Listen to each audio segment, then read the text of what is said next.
Notre travail, ça a été de transposer un générique live en animation. On a choisi la série Ratched de Ryan Murphy parce qu'on aimait beaucoup le côté contemplatif et la tension créée par ces mouvements de caméra plutôt originaux. Parce que de base, on voulait partir sur de l'horreur.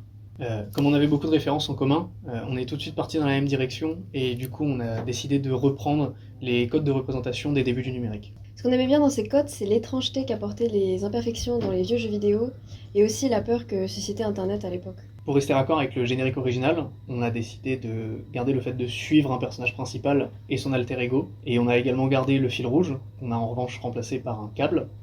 Puis on a aussi amplifié la présence de l'eau pour symboliser le côté envahissant un peu d'Internet.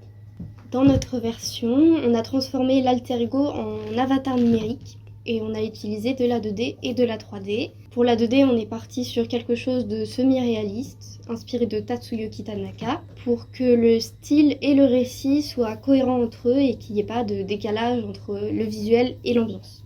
Je me suis occupée du concept art de l'avatar, donc de sa modélisation à l'animation sur Blender.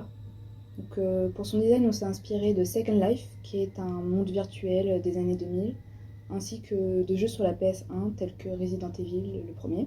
Mais ce qui a vraiment été compliqué, c'était pas sa modélisation, mais je dirais plutôt le weight paint, ce qui a donc servi pour animer le modèle.